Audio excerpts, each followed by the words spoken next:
Hey everyone, welcome to the channel. Today I'm going to talk about some of the top reasons why students have trouble soloing in a aircraft. So number one reason I see after 23 years of instructing is inconsistency with their flying. So if you're flying once per week, or let's say you've flown 3 times in 1 week, but then the next week or two you skip and come back after 3 weeks, that's going to be a recipe for inconsistency, and you're going to have ups and downs in your training, and that's going to be difficult for you to solo. Try to be consistent with your training. Come in every week. I know it gets expensive, but try to save up some money ahead of time so that you can really see your training through and be consistent with it. When I was training in the late 90s, I was going 3 days a week solid every week. Every other week, I did 4 times a week until I was done with my private pilot's license. You're going to have issues like weather, or the airplane's going to be down for maintenance.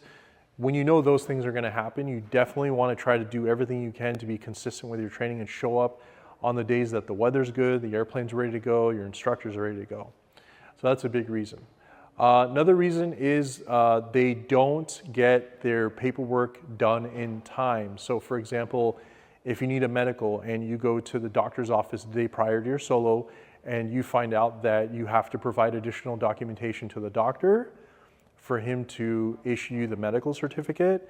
If you have a history of medications, if you're on high blood pressure medication, if you've had some type of issue come up in the past, the doctor's going to want to see additional documentation for that. He will not issue you a medical and you will not get to solo.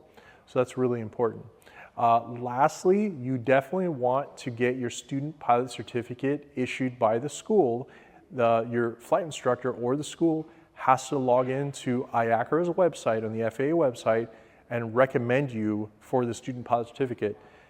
You want to do that at least a week in advance, because it takes about 7 business days for the temporary certificate to show up, where you can print it and carry it with you during the solo. It's required to be with you at all times.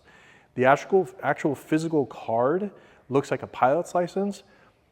I've seen it take anywhere from 4 to 6 weeks to arrive. You don't need to wait for that to arrive. You can use the temporary. The temporary is valid for 120 days. So make sure you have those things. All right, guys, so hope those tips help. If this video was useful to you, please like the video and subscribe to our channel. It really helps us out. Thank you so much.